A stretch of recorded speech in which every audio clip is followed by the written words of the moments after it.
All right, I have 10:03 on my cell phone, so I'm going to officially welcome everyone. I know you can see my name there, but do want to welcome everyone. I'm Adam Pearl. I'm president and CEO of ArtPride New Jersey, and we are so happy to have many folks with us this morning. Good morning to all of you. I will just start with a few housekeeping items to note that we do love questions.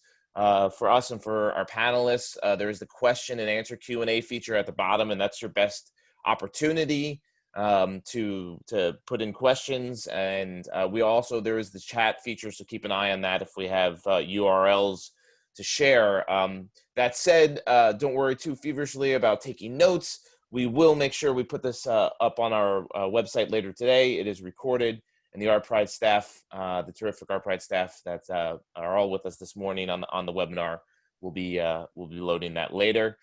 And so we're going to jump in. We have a lot to do today. I am going to throw it over to the incredible Anne-Marie Miller, ArtPride's Director of Advocacy and Public Policy, and we'll get out of your way. Anne-Marie, it's all you. All right, thanks, incredible Adam Pearl. Good morning, everybody. So we're going to dive right in and to our arts advocacy update. So go ahead, Jim, next slide. So Governor Murphy reintroduced the budget on Tuesday. He did hold to the February numbers that he originally proposed, and that means $19.858 for the New Jersey State Council on the Arts. We did have over 2,000 emails to the governor through our website, so I want to thank everybody who took the time to do that. There is a catch. There's always a catch to arts funding. It's never simple. And that fact actually is that $4.1 million was transferred from the New Jersey Cultural Trust over to the New Jersey General Fund. We will have a new email to the governor. It's not yet up there. It will be up there probably later this afternoon that says, thank you for recognizing how important arts history and tourism is to our state and to our economy and to our way of life now and later. And a reminder to pay back the New Jersey Cultural Trust when times start to get better economically as we pass, hopefully, through this COVID crisis. There is ongoing legislative advocacy to keep those numbers in the budget and to remind our legislators about the Cultural Trust. The budget vote is not expected until September 25th, but we don't have a lot of time.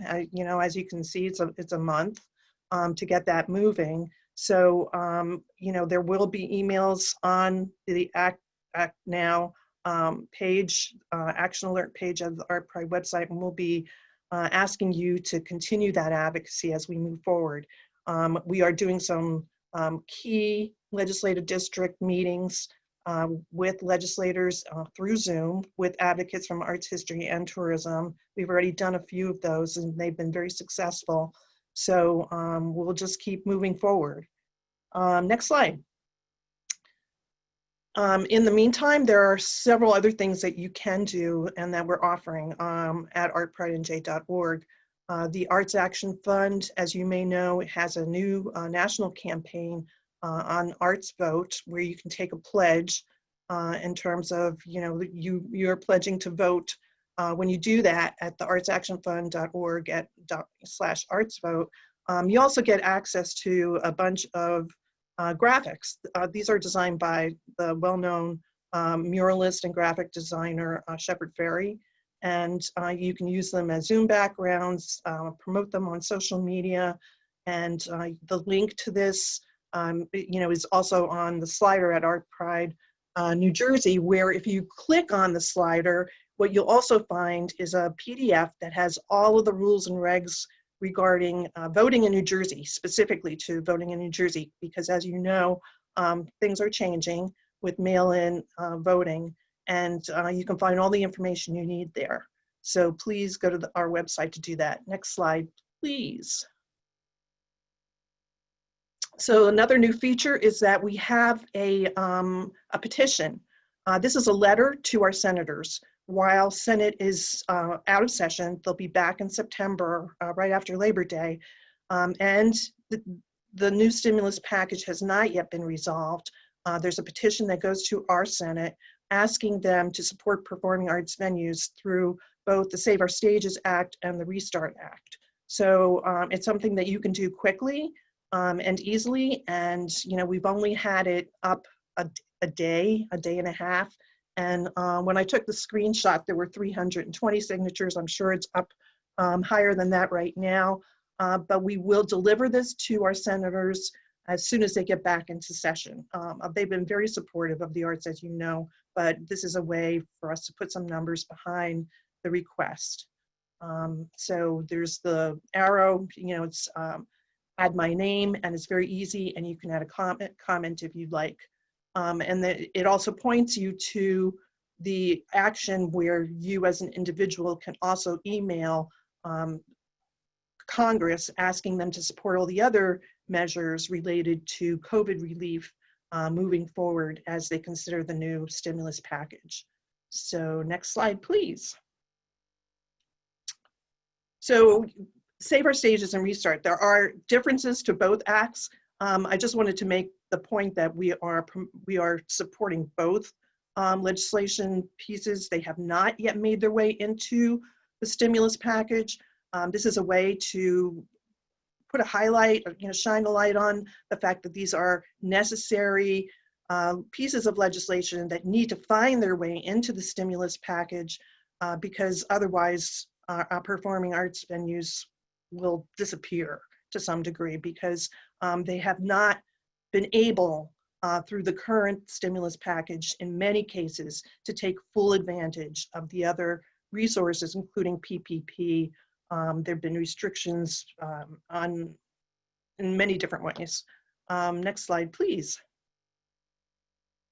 So another option also, we've been shining lights on buildings. I'm not sure who's paying for the lights or who's doing the shining, but this week we had purple and gold for, you know, in terms of remembering the passage of the amendment to allow women to vote. And this coming week, actually on Tuesday, another group called We Make Events, which is similar to Save Our Stages, but different. It actually takes into account some of the larger companies involved in making events have asked to performing arts venues put lights on outside, shine your ghost light, use the hashtags. It's another way to bring attention to the matter that our performing arts venues are really suffering. Next slide, please. So lastly, before we introduce our speakers, there was a report through the Brookings Institution. So I just wanted to let you know that this exists. I thought I put the link there, but well, if you go to brookings.edu, you can find that. This actually, we've been talking about statistics for the nonprofit industry, 22,000 jobs lost, you know, $662 million in economic value each year to our economy. This actually takes into account also the for-profit industries, the for-profit creative industries, and includes specific data for each individual state and for our nation. So I thought that folks might be interested. It also, you know, is the period of time from April through July. This is, you know, you can look this up. It's called Lost Art at brookings.edu, and this is the information specific to New Jersey. There are questions, Adam? He's shaking his head, yeah. A couple of questions that I think are, of course, worthy sharing here, so everyone has the information. So Tim Hart, hi Tim, it's good to see your name. Tim was asking, what is the amount for the New Jersey Historical Commission and New Jersey Division of Travel and Tourism? Okay, off the top of my head, right, 3.7 for history, 11.7. No, so I'm not going to get the numbers 10.9, right. I think it is for tourism, but they're both the same as the state council on the arts. The numbers February. that match what the governor proposed back Exactly. in February for all, including the cultural trust too. That is, yes, the 620 exactly. I mean, while they're taking money out to the general fund, they're also putting $621,000 in, which I believe is mostly for administration. So then the other bigger question here has to do with the Cultural Trust and upcoming rounds of grants. There was an anonymous attendee who asked if the proposed transfer from the Cultural Trust, will the September 10th grant deadline still be moving forward? And I was able to confirm that yes, that grant deadline will still be moving forward. And someone had also similarly just asked that, and I'm reading this live, with the transfer from the Cultural Trust, does it impact present funding availability of the trust of their current programs and grant initiatives? But it looks like the grant progress is going forward. Right. I believe, Sarah Curtin spoke to her the other day, and they're looking very closely at what, is actually in the bank on the Cultural Trust, and to make sure that they can move forward.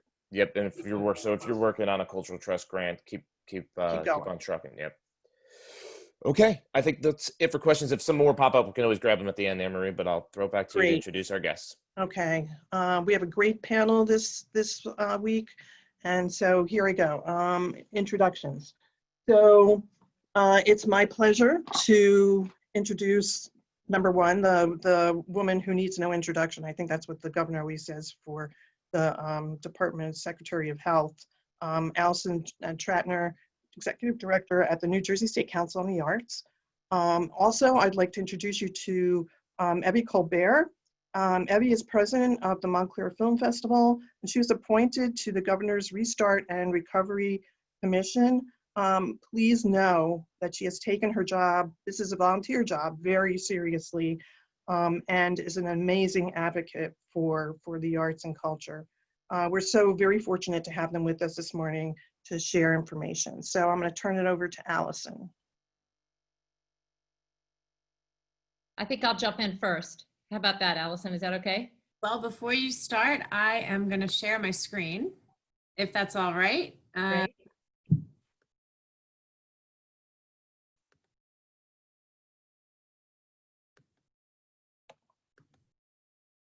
Great. All right, Evie, take it away. Okay. Good morning. I first want to thank Anne Marie and Adam and all of their colleagues in ArtPride for having us. It's really wonderful to talk to you all today. As Anne Marie mentioned, I am a member of the Governor's Restart and Recovery Commission, and we've been working very, very diligently since April to figure out how to reopen the state of New Jersey safely. And I guess, as you all know, that's a very slow process, and the bar keeps moving.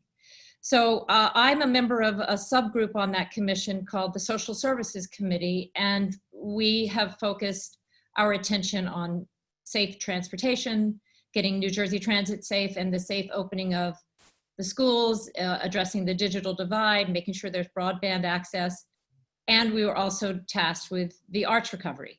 So over the past few months, it's been increasingly apparent to me that the arts sector is going to be one of the last to reopen, and of course, probably one of the last to be focused on by this commission, not because it's not important, but because it's voluntary and it's harder for us to reopen this sector. So I approached Joe Kelly, who is the governor's deputy chief of staff and serves on the commission as well, and asked him if we might create what we're calling the New Jersey Arts and Culture Recovery Working Group. My concern was that there was a lot of ambiguity and uncertainty in the arts and culture sector because the governor hasn't had the ability to mention the arts and culture sector very much in terms of executive orders and guidelines. So we've created this group, and I want to thank right away, Joe Kelly jumped on this idea and he serves on the group with us. We also have the support of the McKinsey Group and the governor and the First Lady. So they're very much behind this effort. What we're trying to do is basically centralize all the guiding principles for a safe reopening of cultural institutions so that when the governor is ready to issue executive orders on reopening, they have the data that they need. We also really want to highlight all the innovation that's been happening in the cultural sector. I think our first meeting of the group, I think those people who are in the governor's administration were quite surprised how the arts organizations around this state are continuing to produce and finding innovative ways to reach their audiences. So we want to gather that information and share it with people because we think there are good things that are going to come out of this in some way. And basically everyone, what you learn works, you want to share it with your other colleagues. So we've had 2 meetings. It's been very, to me, it's been very heartening to see leaders of the arts sector gather together and share their information so collaboratively and so generously. I think we have a lot of work to do, but we're off to a great start. And it's an exciting, to me, it's an exciting example of the support that the arts sector is receiving in this state. So thanks again for having me. I'll let Allison give you the real details. Thanks, Evie.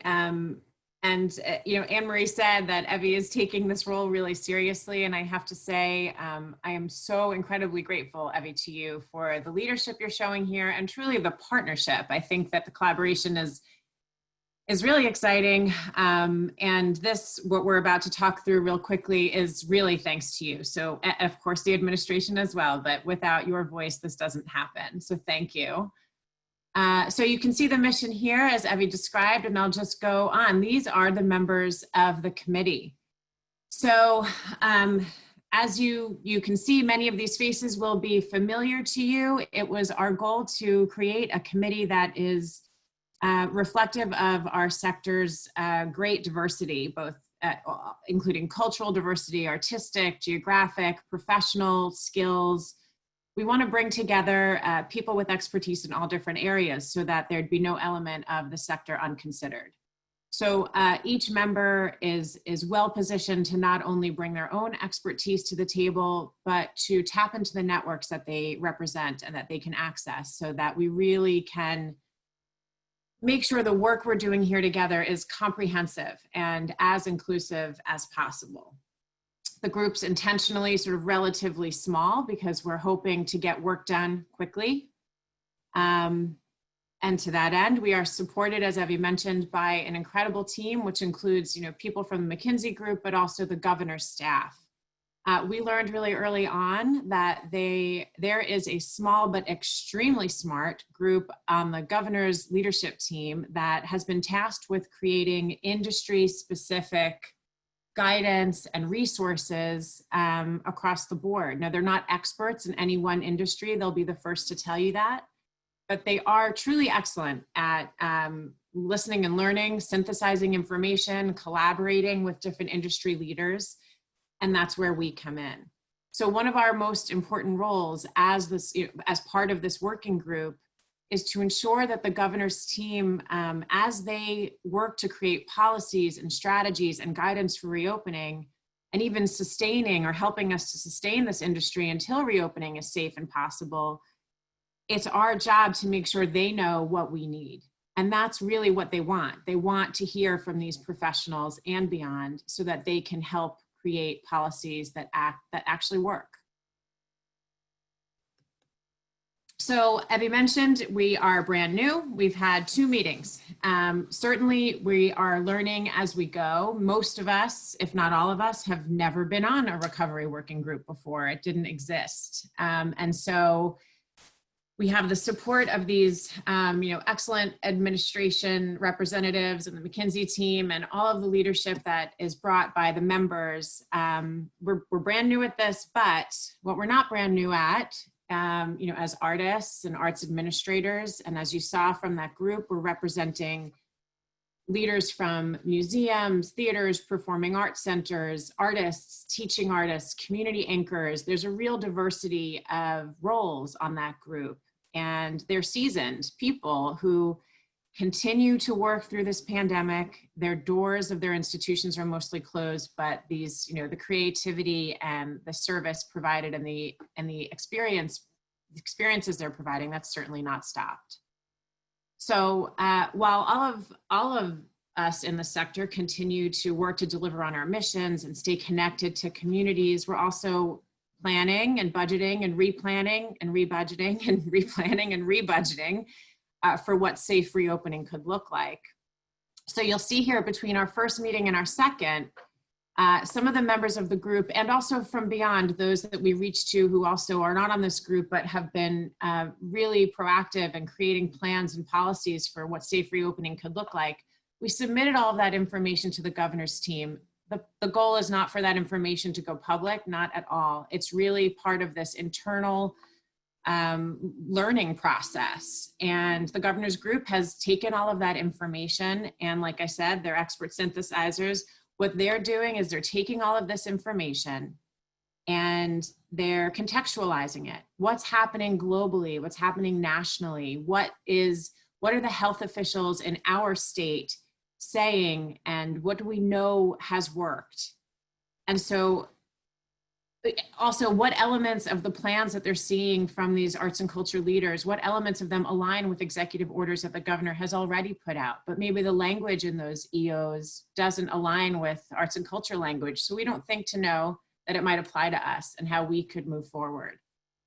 And so all of the information that we're giving them, they're pushing through that kind of machine so that on the other end of that, we end up with something that speaks to our sector in proactive and clear language that could help us combat some of the real uncertainty in the field and by culture providers, and also some of the anxiety around what, when, and how is it safe to return.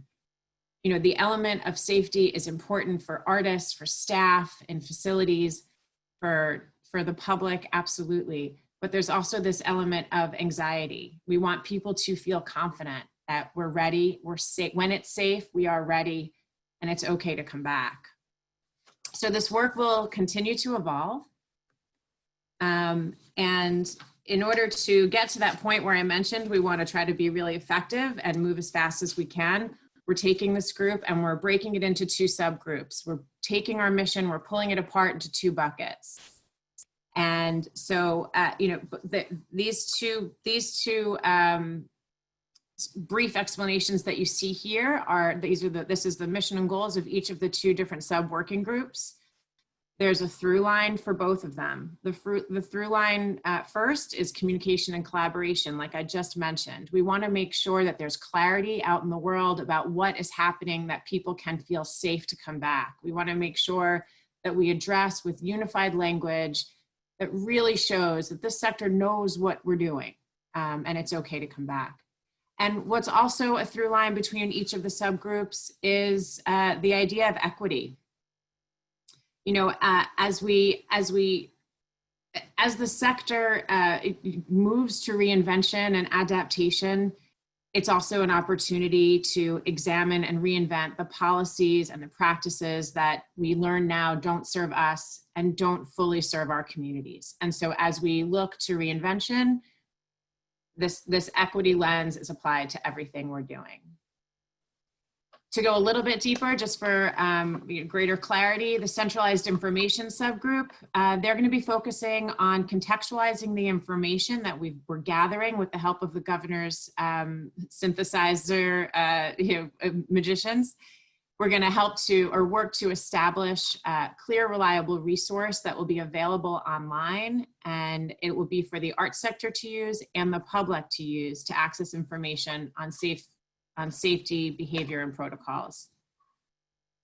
One of the reasons we thought this was so important for this group to tackle this specific task is we know that arts organizations of all sizes in every corner of the state, from performing arts to visual arts and everything in between, you know, they've been trying to get guidance from wherever they can, because they're not going to sit idle. They're going to try to figure out a way forward.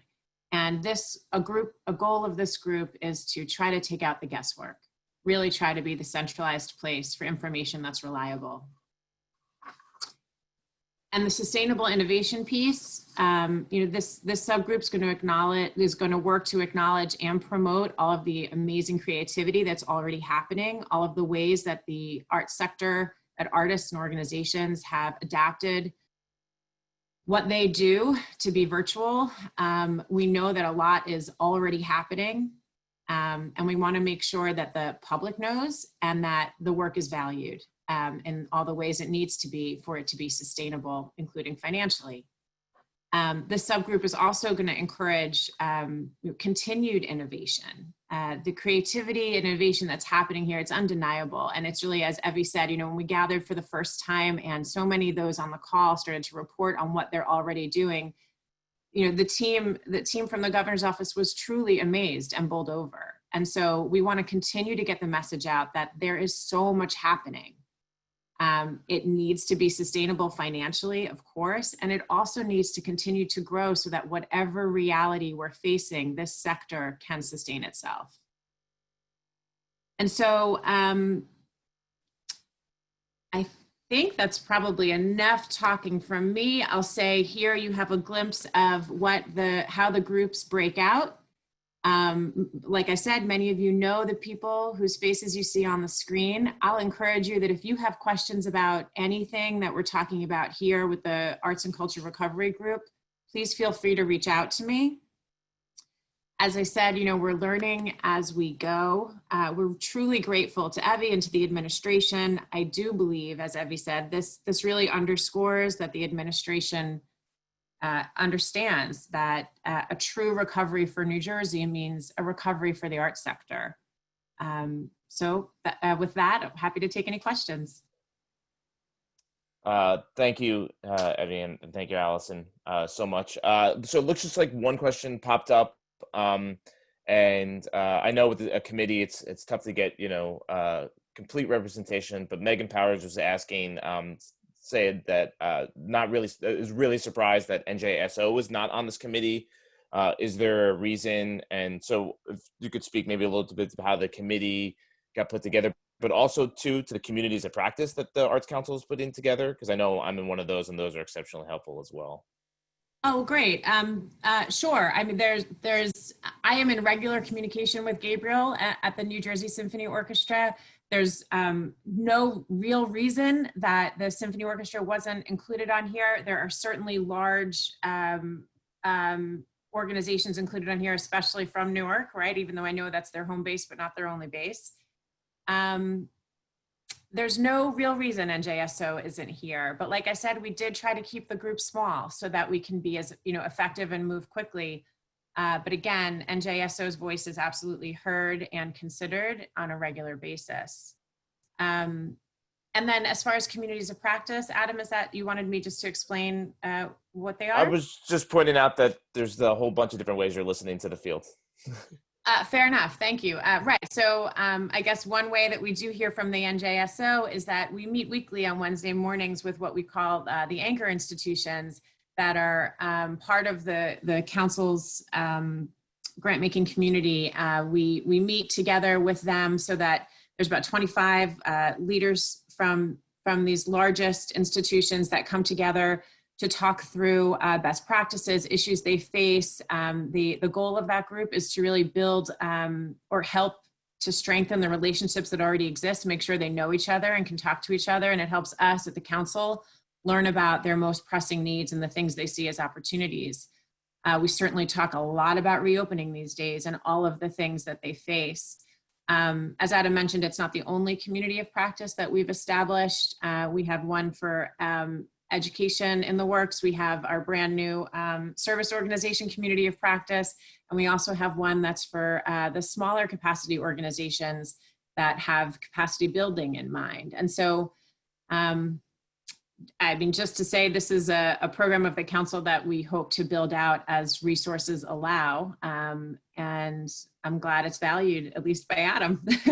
Well, no, and so we're getting a couple more questions here, and I know we have a few more presenters, but I think most of these questions here, Allison, are circling around the same idea of the folks out there want to participate, they want to help, they have information. So, for instance, so Betsy Sobo, hi Betsy, from 10 Airy Legs, is saying a big question moving forward is the challenge to monetize virtual work. Would be great to put our heads together on this one. So, certainly that. Jonathan Spinner saying poets and writers depend on presentations in bookstores and libraries. Are these venues being contacted with information? So I'll let you answer that. But I mean, you're starting to get the feel that people are like thinking about all the different moving pieces here. Absolutely, and I think Evie, jump in if you feel like you've got more to add here. But I think that the subgroup that's focusing on sustainable innovation, it's exactly the two things that were just mentioned by participants here. How do we sustain? I was just going to jump in. Go ahead. I was just going to say there's one more that now that I scroll down, Wendy Norris was asking about subgroups, thinking many nonprofits arts education groups would benefit from collaboration and sharing strategies for delivering online programming. So she's with the Greater Princeton Youth Orchestra. So I just let you answer the question, but yeah, sorry. so the education community of practice is in the works. We're hoping to launch it in September. So stay tuned for that. But as far as, how do we help artists of all disciplines that are doing all of these innovative work and that need real help financially to be able to continue to do it, I think that's what the innovation or the Sustainable Innovation Working Group is going to be focused on. There's so much happening, but we have to monetize it in a way that that organizations can continue to pay their staff to do these innovative programs, and that artists can actually make a livable wage so that they can continue to perform in the public realm in whatever way is safest. So, all right. So, Anne-Marie, am I throwing it back to you? Evie, I don't... Yeah, I think we asked Allison to stop sharing the screen and there we she'll go. take it back. Okay. And so it's my pleasure, first of all, to thank Allison and Evie for joining us this morning and for offering insight into all the incredibly hard work that's going on.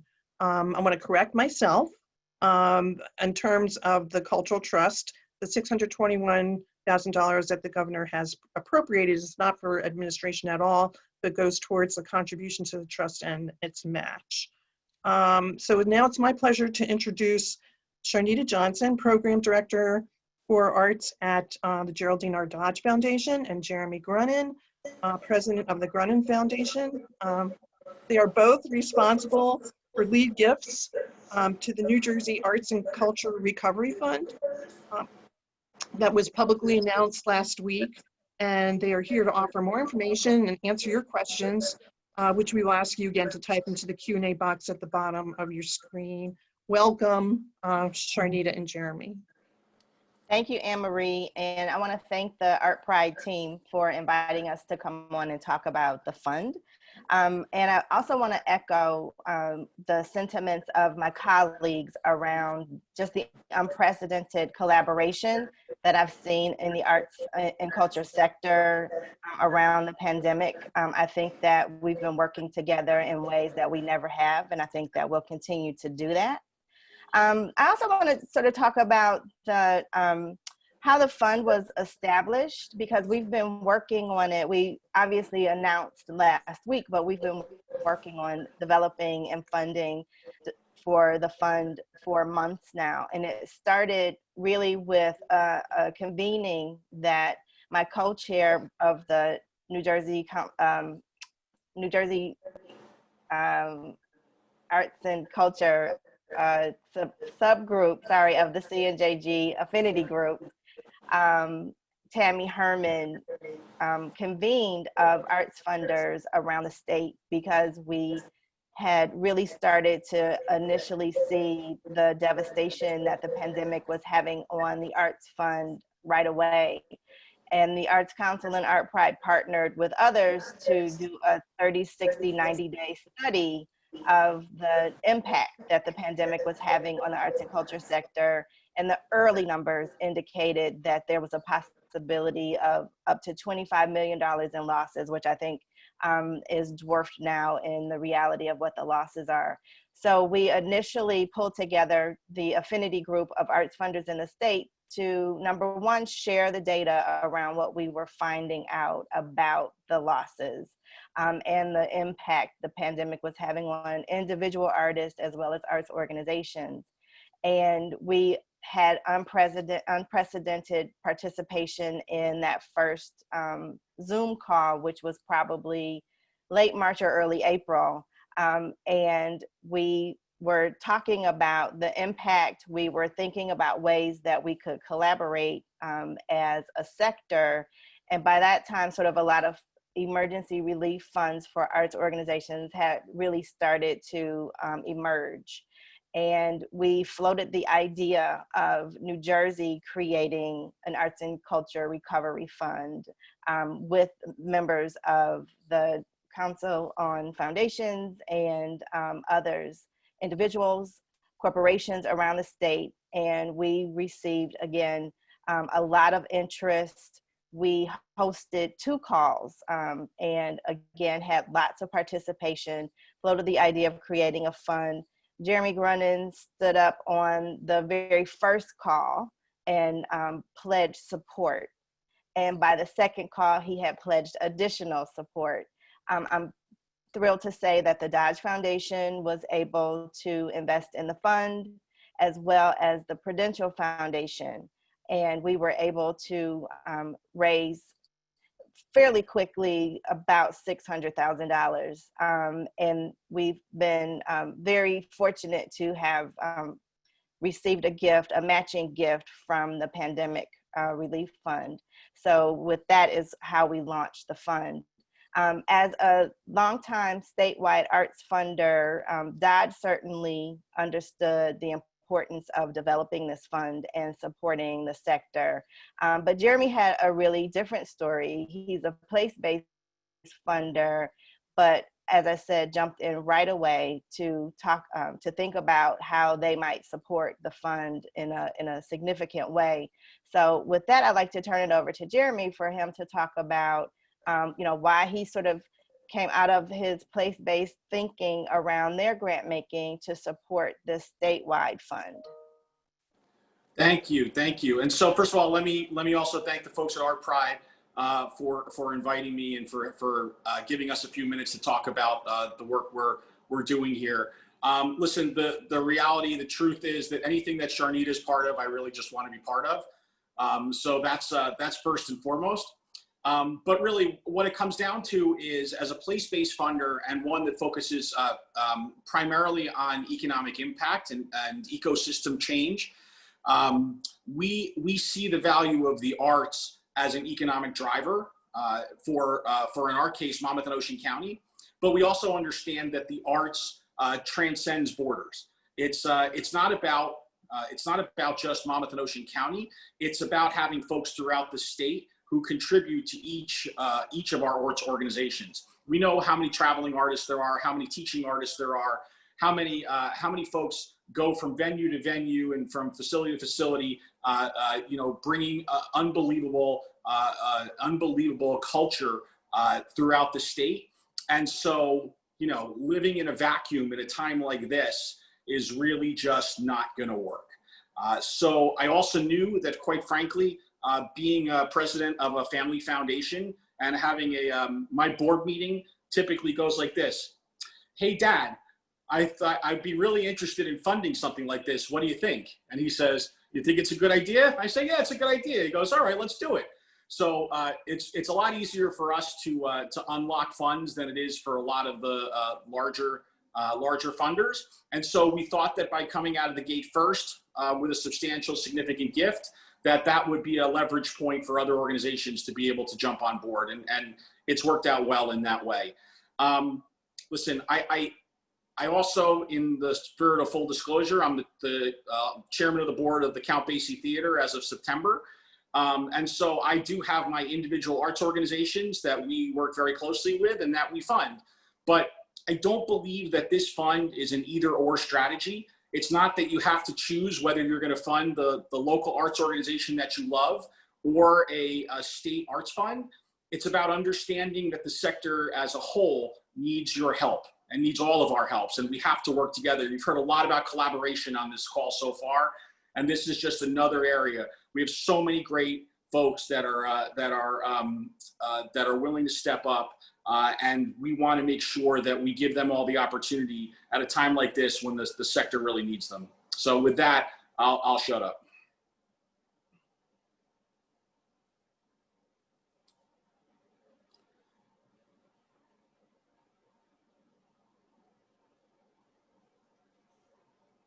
Any questions? No, I'm sorry. I was just getting my computer to participate on a Friday morning. Thank you. Getting a lot of thank yous for what it's worth. I don't know if you guys can see the chat at the same time. No, the other question that came up, it was not specific to you. We'll answer it back here at the top when we bring Anne Marie. Does anybody have any questions for Jeremy and Sharnita? Just lots of thank you. We appreciate it. And I know we're going to be doing our part at ArtPride to get the word out there so that individuals can donate, because that'll really help kickstart the more we can get those individual donations as well. So it looks like this is usually what happens. So that there is that question, how can individuals contribute? I know I was on the website maybe last week, and they're a couple weeks away from getting to the point there where there's like a click to donate. Is that correct? I think the click to donate is live. Oh, it is, now. okay. I think we've gotten some gifts already. So the Princeton Area Community Foundation is hosting the fund. So we have our own website. And actually, if we could maybe put it in the chat, I'll try to find it. But you can always find it on the Princeton Area Community Foundation website as well. But we are thrilled that we're starting to get donations from individuals. We're continuing to fundraise with philanthropy, organized philanthropy, individuals. And I'm really heartened that we have individuals supporting already. Forgive me if I missed this before. Is there a approximate date of when they'll go like live for grant requests and all that sort of stuff? Jeremy, you want to take that? Sure. Yes, we believe that we will be live for grant requests within the next few weeks. We are just finalizing some of the back office stuff to make sure that we have the right mechanisms in place. Look, and I don't want to insult anybody on the call, please, but we're walking that line because we want to make sure we get enough information and that we can make the right choices, but not too much information that we're crippling folks to fill out grants. Right? This is not meant to be a huge voluminous application process that you need to fill out these forms in triplicate, please. So that's where we are right now. It should be live in the next couple of weeks, and I think I saw another question around budget size, and I think we're looking in the under $3 million operating budget is really where we're looking. Is really our sweet spot. That being said, if you are an intermediary organization that works with individual artists, individual teaching artists, individual artists of any kind, you would be able to apply as an intermediary. Because we do want to get stimulus dollars to those that really, frankly, haven't gotten help from our government at this point, to help make sure those folks can stay in good shape. And the couple questions here just about eligibility, because I know we're talking about organizations here and individual artists. Is it nonprofit organizations only? Yes. Okay. Yeah. 501c3, federally designated 501c3s. Okay, and then and Tim Hart makes a good point here. So as we're looking at some of the smaller organizations, as we think about some of those organizations that are like are receiving perhaps re-grants from county cultural and heritage organizations, those small organizations are going to be eligible and targeted as well too. Yes, as long as they have paid staff, at least part-time paid staff, that they are eligible. And I want to point to Allison has put in the chat. Thank you, Allison. The link. I think Allison, we sent that just to the panelists, but we're gonna send it. I'm doing this looking at the same time. Yeah, if we could make that. It's there. It goes out to okay, everybody. Perfect. Thanks. I think that's the questions for you. There was one more question here, but I'll wait for Anne-Marie to come back and we'll wrap up. Thank you again, Jeremy, Sharnita, and everybody who's worked on this.